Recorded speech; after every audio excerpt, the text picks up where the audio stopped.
Update क्या है और पुलिस की क्या कार्रवाई है? उसमें लेटेस्ट अपडेट ये है कि एफआईआर उसमें जिन लोगों ने इस घटना को कारित किया है उनके खिलाफ एफआईआर की गई है।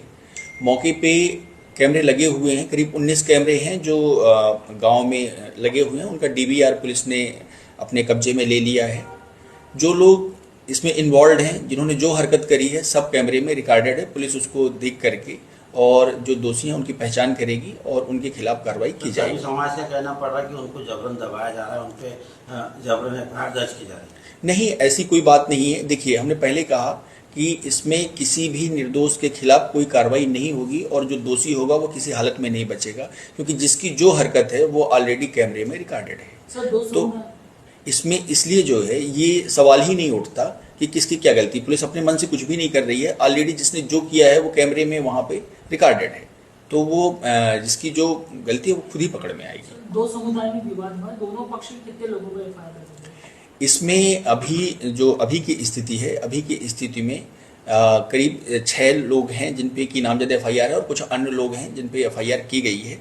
और इसमें से पुलिस ने एक, जिसने शकील ताड़वी है, उसने ही घटना की शुरुआत करी थी। पहला पत्थर उसी ने मारा था। इसके बाद से फिर जो है घटना ये बड़ी हो गई, तो उसको पुलिस ने अरेस्ट कर लिया है। 7 लोग और हैं जिनको पुलिस ने राउंड अप किया है। उनकी गलतियों की कैमरे से उसमें वेरीफाई कर रहे हैं और बाकी लोग भी हैं, इसमें क्रॉस भी हुई है, तो बाकी जो लोग हैं जो जिनकी गलती है वो भी आइडेंटिफाई की जा रही है। तो दोनों पक्षों पर मामला है। हाँ, तरह तरह की अफवाहें बहुत फैल रही है, जिससे मतलब शहर का और मतलब माहौल खराब होने का आसार है। इसको नियंत्रित करने के लिए पुलिस क्या मतलब एक्शन ले रही है? देखिए, इसमें ये बिल्कुल एकदम क्लियर है कि जो इसमें वैधानिक कार्रवाई थी पुलिस ने करी है।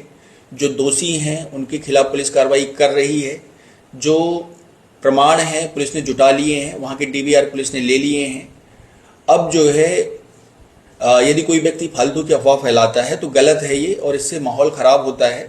तो ऐसे लोगों पे पुलिस नज़र रख रही है और जो व्यक्ति अफवाह फैलाएगा उसके खिलाफ पुलिस सख्त कार्रवाई करेगी और ऐसे लोगों से सख्ती से निपटेगी। सर, ग्राम में देखा जा रहा है कि पलायन की स्थिति आज अभी कुछ लोग आके मिले थे हमसे और उन लोगों को हमने आश्वस्त किया है कि किसी भी निर्दोष के खिलाफ कोई कार्रवाई नहीं होगी। वहाँ पे ऑलरेडी हम लोगों ने 25 का फोर्स तैनात करके रखा हुआ है और 25 के एसटीएफ का फोर्स तैनात है। साथ में हमारे थाने का, जिला बल का भी फोर्स तैनात है। वहाँ पे पूरी तरह से सुरक्षा है और किसी को जो निर्दोष है उसको डरने की कोई ज़रूरत नहीं है। वो सुरक्षित तरीके से अपने घर आ सकता है और उसमें कर सकता है। और ये बिल्कुल एकदम फिर से एक बार हम रिपीट कर रहे हैं कि पुलिस के पास में जो दोषी हैं उनकी रिकॉर्डिंग है और जो निर्दोष हैं उन पे कोई कार्रवाई नहीं होने जा रही। समाज के लोगों का कहना पड़ रहा है कि हमने 5 दिन पहले एसपी साहब को एक मेमोरेंडम दिया था, उसमें बताया था कि गांव की फिजा खराब करने की कोशिश की जा रही है। वो एक इनमें जो उन्होंने आवेदन दिया था उस आवेदन पे ऑलरेडी जो कार्रवाई होती है, विधिन रूप कार्रवाई होती है, बाउंड ओवर की कार्रवाई होती है, वो कार्रवाई उसमें की गई है।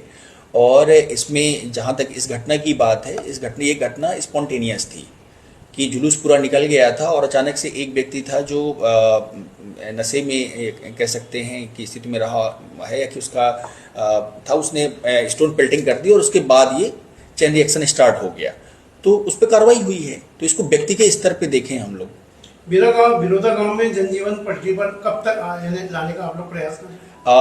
हमारा पूरा प्रयास है कि जनजीवन अभी भी पटरी में ही है, कोई पटरी से बाहर नहीं है। ऑलरेडी पुलिस वहाँ सुरक्षा के लिए तैनात है और जो लोग डर रहे हैं उनको पूरी तरह से हम आश्वस्त करते हैं कि जो निर्दोष हैं उनको डरने की बिल्कुल ज़रूरत नहीं है। वो वहाँ पे आ जाएं और पुलिस उन पर कोई कार्रवाई नहीं करेगी। जो दोषी हैं केवल उन्हीं पे कार्रवाई होगी। और ऑलरेडी फिर से हमने कहा कि पुलिस के पास में रिकॉर्डिंग है, जो दोषी हैं उनके पास प्रमाण है पुलिस। सर, कांग्रेस के जिला अध्यक्ष और प्रदेश उपाध्यक्ष आए थे, उन्होंने आपसे क्या मांगी, उन्होंने आपने क्या उन्हें आश्वस्त किया? कुछ लोग आए थे हमारे पास में, उनका यही कहना था कि सर जो लोग निर्दोष हैं उन पे कोई कार्रवाई नहीं हो और जो दोषी हैं उन पे बिल्कुल बेशक कार्रवाई पुलिस करे। तो ये भी हमने आश्वस्त किया है उनको कि बिल्कुल सही बात है, जो निर्दोष हैं उन पे कोई कार्रवाई नहीं होगी और जो दोषी हैं उन पे कोई रहम भी नहीं होगी। दूसरा ये एक बात उन्होंने, ये पॉइंट जो आपने उठाया कि कुछ लोग डर रहे हैं कि इसको लेकर के कि क्या होगा, तो बिल्कुल हमने सेम चीज़ हमने उनको भी आश्वस्त करी है कि जो निर्दोष हैं उनको डरने की बिल्कुल ज़रूरत नहीं है। वो शांतिपूर्ण तरीके से जाएं और अपने घर में रहें और पुलिस उनको पूरी सुरक्षा प्रोवाइड करेगी।